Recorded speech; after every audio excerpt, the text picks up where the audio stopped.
Well, looks like we finally got snow, and it's been a pretty drought as far as snow goes for this winter. We've had quite a bit of rain, so we got about 1.5 to 2 inches. Worse yet, it's sleeting right now, so it's going to make it really slippery. So this is probably better test on the tires than just having powdery snow. So let's. Okay, we're going out in the snow right now. Like I said, it's pretty slick out here, so.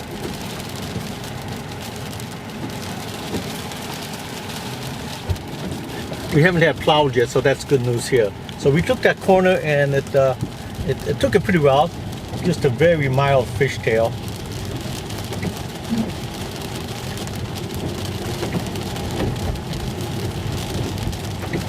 We're going about 25 miles per hour, and let's just see what the brakes are going to do in this. The anti-lock brakes kick in, but they came to a stop. No fishtailing, they just straight stop.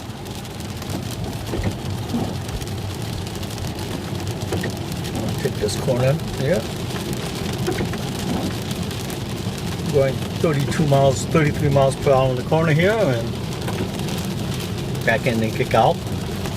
Again, a disclaimer, this is the all-wheel drive Tesla Performance, so what I think more importantly is we're gonna, let's just hit the brakes again here. Yeah, stop nice, true and straight. Now if this is Tesla Performance, let's give it a jam now, see what happens. Okay, that was floorboard, we took off. The acceleration was governed or limited by the Tesla, but you can see that we took off pretty straight. There's no fishtailing around. Again, I got it floored, and you know the governor and the anti-lock brakes and everything else just kicked in, so it wasn't giving that much power to the back end.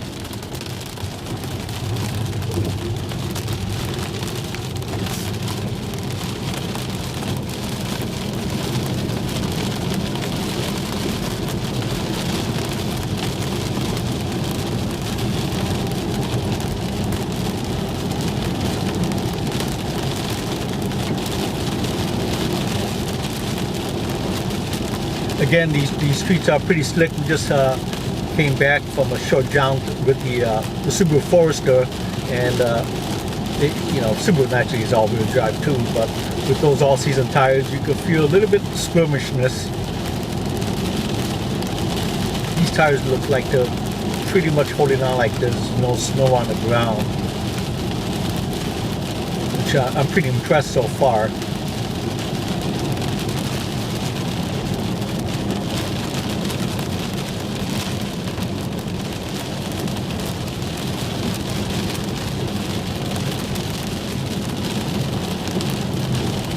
We're going around this corner at 40 miles per hour, and there's no problems. It just hung on. I don't know if you noticed it, but that white car, the first white car that passed us, it was kind of wriggling around when he was taking that corner.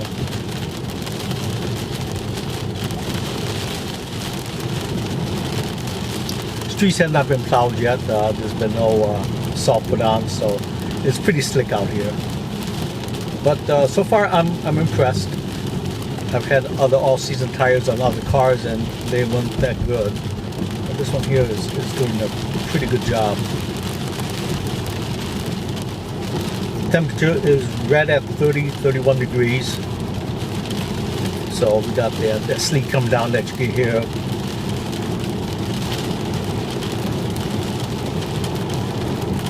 Unfortunately, we got a van in front of us, so.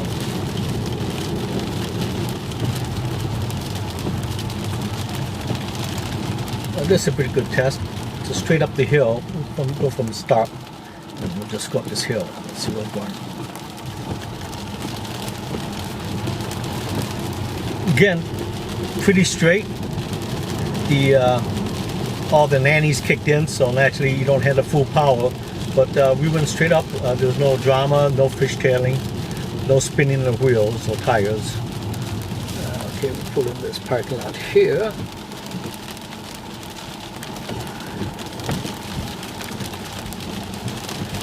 Just make a U-turn here.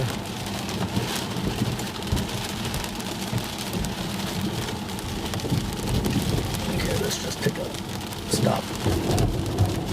Yep, no drama, stop. Anti-lock brakes kicked in. Let's take a quick look out here. Let's see what's left behind. Snow.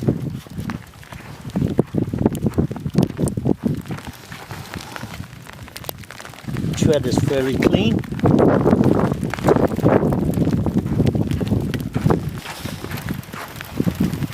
The tread is fairly clean. There's some snow on the outer blocks, but overall, pretty clean tread.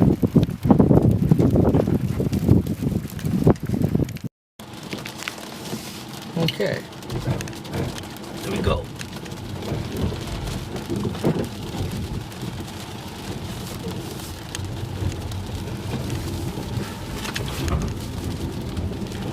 Yeah, all the 90s are kicking in, so it's not, we're not getting that much of a spin. Not too much of a spin for donuting. Tires are hanging on pretty good too, so. Okay, we got a little fishtail there.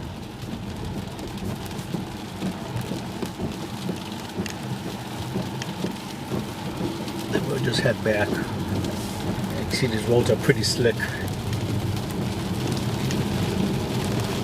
Little fishtail there as we exited the parking lot and got into this slick snow here. So, but very controllable. I mean, normally I think in this type of weather you probably want to go pretty slow. I'm just going speed limit, which is just for testing out the tires and how the Tesla reacts. Normally you probably want to go 5 or 10 miles per hour below that speed limit to be safe. Like you see the cars approaching me, I'm really moving slow. So I'm pretty impressed so far with these tires. I mean, it's not only the tires itself, mind you. I mean, Tesla's doing a great job handling the slippery situations, applying power to whichever axle leads it, applying anti-lock brakes, traction control and all that. So, but between the two together, I mean, you should be pretty confident with these things in the snow, sleet. So it's probably worst case condition that we're driving in right now. Okay, now we're driving on slush, snow-packed road. It again hasn't been salted or plowed. And I'll try to stay in the center more where there's more snow. And we can see we're moving pretty steady forward. There's no unusual fishtailing or anything. Got there a little bit. But I think the tires went into the shoulder more than anything. But the car recovered pretty quickly. There's no real drama there. So, but like I said, it's really slick out here. Probably worst case scenario to be driving in. You know, fresh snow will probably be easier for these tires, but in this condition, it's a pretty good test on the performance of these tires.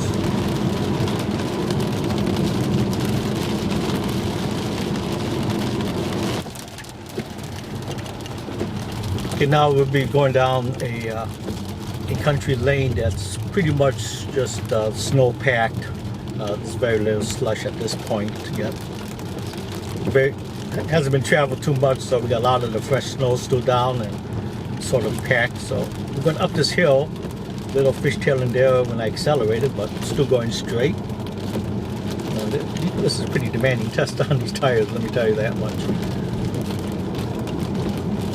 So we're just driving on normal packed snow at this time, somewhat fresh.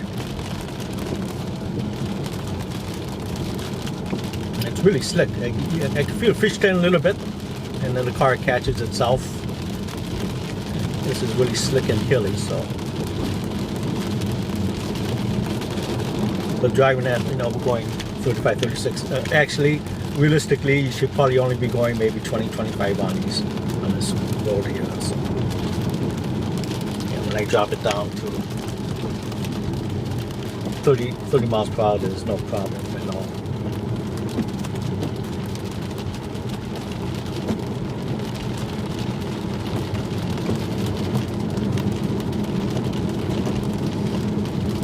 the next what I'll do is that we'll take some exterior shots of the car braking and taking off to see what kind of wheel spin or what we're getting that looks kind of unusual, and we'll look at the tread again.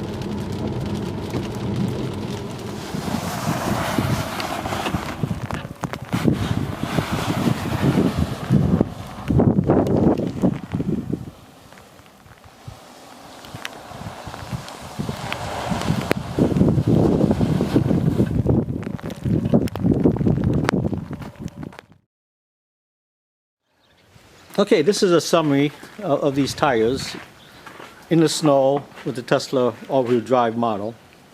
Now, what I can summarize is that it's pretty deep, 2 inches of slushy snow that's unplowed. It held pretty good. There's no problem with grip or anything, even cornering, braking, taking off. Very little fishtailing at all. Now, on the fresh snow that's slightly packed, there was some little bit more slipperiness and grip problems. And there's slightly fishtailing, but the all-wheel drives and the nanny system of the Teslas kept it in line. But I could feel that it was not as solid feeling as in the slushy type snow. We did some braking on it and some acceleration, and we showed the tread, how much snow was on the tread when we came to a stop. But overall, the tires are pretty good. Now, these are all-season tires. You know, I don't expect them to be super great on freshly packed snow like a snow tire would, but it's confidence building. It's something that we could look forward to in the snow and in the rain. We're in the area that we get, 10, 12 inches of snow, and it sits there for a while. In our area, we get some heavy snowfalls, but it's pretty much cleared out by the next day. And what we are left is with, maybe an inch or so snow left behind from the snow plows. And then again, I'd like to mention that in our area, we're more concerned about cold weather than actual rain and snow. We do get quite a bit of rain, but the snow rise, we get enough. It's not enough to worry about as far as having to drive in it constantly. Cold weather is more of a concern. Like I said, we've got maybe 5 months of the year we're at 30 degrees or below, or late nights. So all-season tires come in handy for those type of situations. In our situation, where city moves pretty quick at getting the snow plowed, these are great and great for all your type tires. So I've been happy so far. These tires are new, so your mileage may vary once we start putting miles on these things. Now I want to give you some full disclosure here. We are using an all-wheel drive car, so if you got a front-wheel drive or rear-wheel drive car, your mileage may vary. I could also go with a dedicated snow tire. I've had experience with the Pirelli Scorpions and the Blizzak W series tires, and they were great in snow, deep snow, maintaining traction, and driving at highway speeds with pretty good confidence during blinding snowstorms. But with dedicated snow tires, you have the expense and the inconvenience of having to change the tire over every season.